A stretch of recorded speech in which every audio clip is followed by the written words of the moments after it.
We have a part of our business, which is about 2/3 of our business, is really advancing care for pets, so cats and dogs and horses also are companion animals. And then our livestock business is really production animals around the world. And we just delivered an outstanding quarter. We grew our top line 12% operationally and grew our adjusted net income 15% operationally on the back of this really resilient industry that we operate in and the innovation that we lead with. Typically, people tend to say, hey, you know what, anything to do with pets is recession proof, right? Because like I won't eat, but my pet will. Is that the same in your business? You laugh, but true. I know.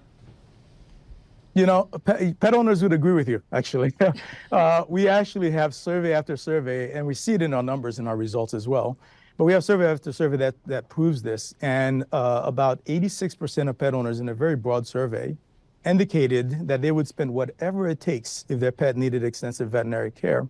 And we did a market study also where we gave a hypothetical to pet owners and we said, look, if you had a 20% reduction in your budget, what would that do to how much you spend on your pet health? And the answer is nothing. They would not reduce it. So pet owners at large see this. And, you know, I've been in the industry now for about 3 years. And what's been really interesting is this is not just a phenomenon in the US or in European markets. We see it across emerging markets as well. So it's really phenomenal. So, Wetteny, I'm looking at Wall Street forecasts on the Bloomberg terminal here for your company. Look at about 6 to 7% revenue growth in each of the next 3-4 years.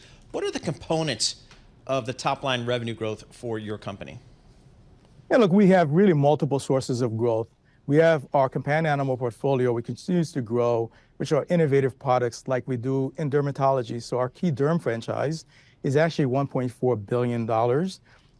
And we essentially really shaped that market over the last decade. We have parasiticides, which is the biggest segment of the market. It's north of $6 billion in terms of market. And that segment is really growing for us. And we are the market leader in terms of triple combination products that tackle fleas, ticks, and heartworm. And we posted growth in that segment today, really outstanding growth, including our Trio product, which grew 61%. And so those two areas are $2 billion franchises that we have. Wow. And the third $1 billion franchise that we are launching, we launched actually 3 years ago in Europe and just recently launched in the US, is osteoarthritis pain, which we believe is a market that is poised for our innovation that we've launched.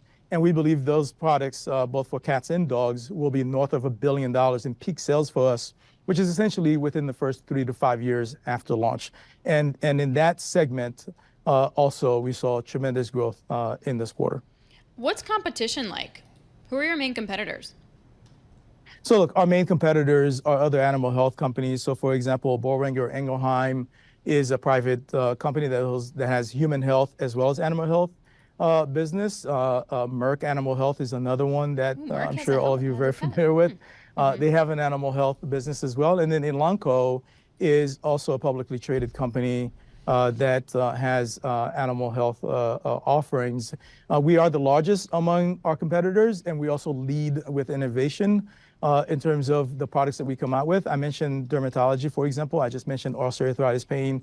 These are areas of significant unmet need that we really take our purpose-driven colleagues and our capabilities around innovation to really look for meaningful innovation that changes the standard of care for animals. And we tend to lead and be first in market, and that tends to drive the rest of our industry as well. So these are the main competitors that we have, but we're by far the leader in terms of innovation in our space.